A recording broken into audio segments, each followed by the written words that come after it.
I'm cat sitting for the weekend. It's game 5 later today, so I'm dressed in literally the same jersey I wore to the game on Wednesday. I'm gonna meet up with Coda later to watch the game, but I need to get some editing done. Sorry, did I wake you up? You okay?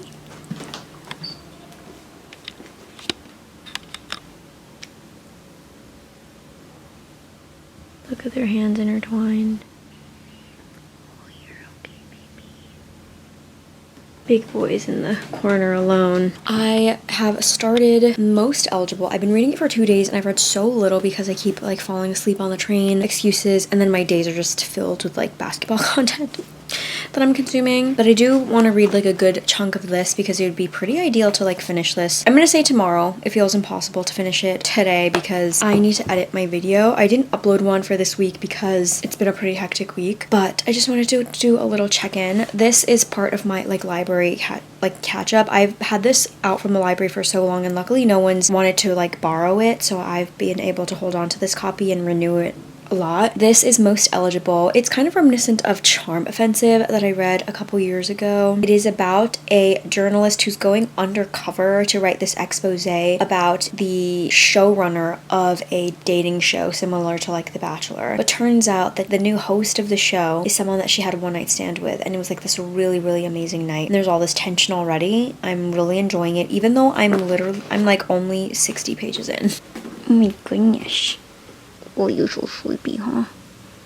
Oh my god, I love you.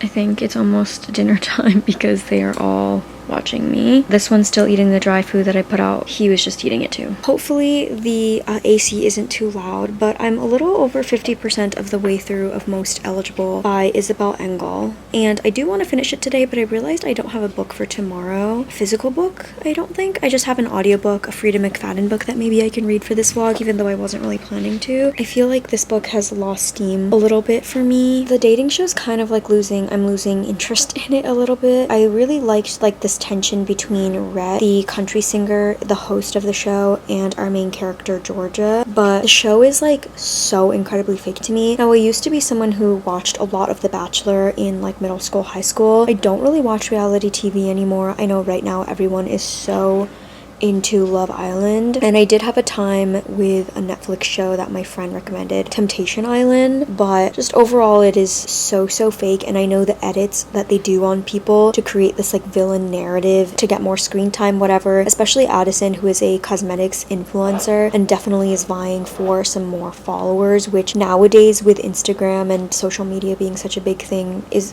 a huge reason I feel like people actually go on the show, because I definitely see a lot of the same women or people on the show getting used in other shows, which is just goes back into why reality TV is like not really reality. I wish I could say I knew more about the girls, even though I know that the author is trying to create all of these friendships with them, which is great, but I just don't feel like it's coming through. She's not really finding this like one bond with the girls, especially since one of them is super into the main lead of the show, Roland, which is like not at all a sexy name to me. He just seems like really idiotic.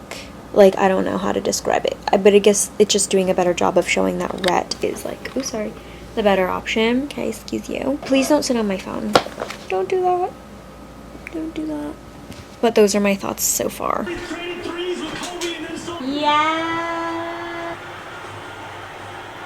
Of course, I'm awake this early on a Saturday because I'm going to hoop class. My work friend quit a couple weeks ago and she is an instructor, so I'm going with another coworker friend of mine. It's early. I woke up at 8:30. That's early for me. Anyway, I finished Most Eligible. The second half of it really was starting to lose steam for me, and I really just it took me a really long time to read this also, which definitely added to my like non-enjoyment of it. I feel like it was focusing so hard on the expose of Lainey Williams, the producer or the director, whatever. Sometimes it felt like the romance was really taking a back seat. The show aspect of it was really pissing me off, and like it was making sure to say how fake it is at every single moment. It just was doing too much. So I'm giving it 3 stars, and I will finally return this to the library. I did start the Future Saints by Ashley Winstead, and similarly, this is taking me a while to read. It is really giving Daisy Jones and the Six in the sense that this band has a lot of problems, especially surrounding the lead singer. Their manager recently died, and the manager is actually the lead singer Hannah's younger sister. She drowned. Now, the new songs that Hannah is writing are really a different sound for the team, for the group. Their new manager, who is a representative from the label, clearly like has a thing for her, and they have a thing for each other, and that's supposed to be like a romance, I'm assuming. I don't know if maybe like band stuff doesn't really just vibe with me. Daisy Jones and the Six, I read it after the hype, and I think I gave it like 3 stars. Hannah is too chaotic for me to really like, although I can relate to her in what she's talking about in grief. She's writing these songs not to remember or her sister by. She wants to do it as a way to keep her alive. She said she would do anything, and then there are new fans that are really relating to her in her grief that is leading to the band's like newer success. So much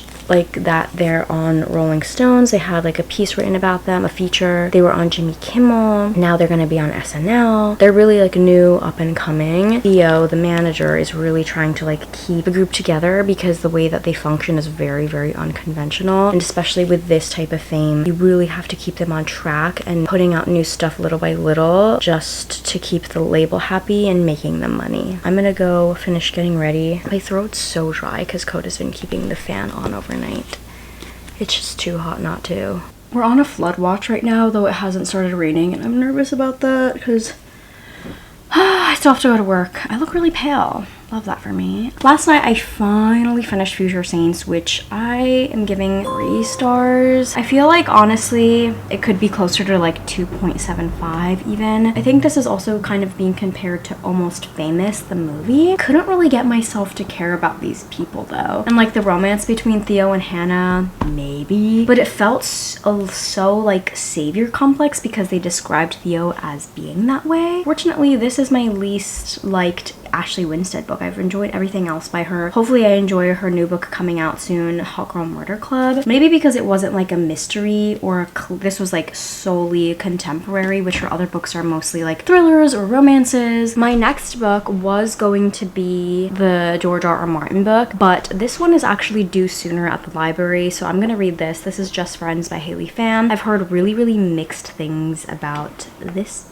book in the sense that this is a debut. It's also a YouTuber's book. What do they really know? That it felt like it wasn't really well developed, but we'll see. I'm not a subscriber to Haley Pham, and I'm not like a hater, so I feel like I can go into it relatively objectively. And also because I've heard all of these negative reviews as well, I don't feel like my expectations are going to be too high where I don't enjoy this. But this is kind of like a second chance romance. Blair and Declan were childhood best friends, and then an impulsive kiss kind of took them into this weird place, and she is now 4 years later moving back to her hometown to support her mom and her great aunt, and she applies to work at this coffee shop where of course Declan is the manager. Their paths keep crossing and sparks are reigniting. So I really do think that this is a really cute cover. I know she really loves Emily Henry and is clearly highly inspired by her, so we'll see. I meant to finish my book last night, but last night ended up being a very like endless summer night kind of vibe, which was really fun. Hoda and I got to go out with our work friend, who is no longer our work friend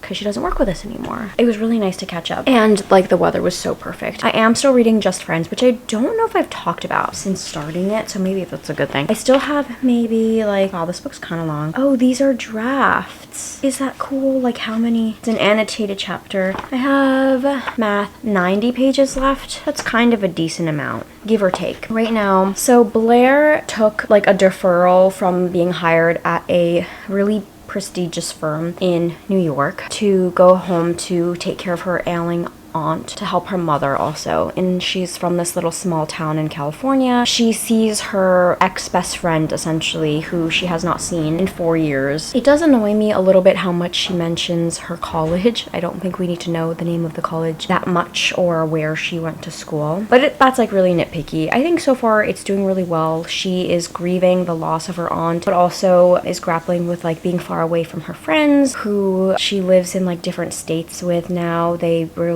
don't really have time to really see each other, and she doesn't feel like they're really understanding her in her grief, which is another really difficult thing. I'm feeling like it's less of a romance and it's giving more contemporary, which I guess is what makes it really similar to like Emily Henry. It's really a slow burn if you're going to read it as a romance, because nothing is actually really happening between them. It's also complicated because they used to be best friends, and there's a lot of that history. There was a period of time where they like low-key dated before college, but ended up breaking up because of their class differences. Declan came from a lot of money. He was like the star on the football team, so he was going to get a full ride anyway, whereas Blair was being raised by a single mom. And yes, her aunt had money, but it was like kind of expected of Blair to pay her own way to college, so the only way that she would be able to attend is to also get a full ride. Like, a lot of things happened along the way, but they basically broke up because Blair was like, I don't want to be this helpless woman that's depending on a man. That was what my mom was asked to do, and look what we had to do. We had to upend our lives and move in with my great aunt. Right now, where I'm at, it's relatively close to the end. Her and Declan have already had this conversation about how they left things off, why they never reached out to each other. Now they're in a better place. They're going to move forward as friends, but I feel like Blair is really deciding whether or not she wants to stay in this town because of how things are ending up right now, which I think is the really obvious choice for her to end up staying here for the happily ever after. But yeah, it's like a really slow burn. I really don't know if I would call this a romance, but I think it's doing like a pretty decent job for a debut. I finished Just Friends, and I'm giving it also 3 stars. This is really an unfortunate turn of events that every single book in this vlog is 3 stars because I had them out from the library for so long. My stack from the library is pretty never ending. Also books that I'm getting from the publisher. Those are the 3 books that I read for the library catch-up. I read Most Eligible, Future Scenes by Ashley Winstead, which kind of sucked because I was really hoping that could be a 5-star. And then Just Friends by Haley Pham. I've kind of been on this like weird binge of reading debut novels, and I feel like that is also really messing with my head, getting me a little bit slumpy. But I hope you enjoyed, and I hope to be editing more videos. I'm currently working on 2 vlogs, so I will see you all in the next video next week, hopefully. Thank you so much for watching. Bye!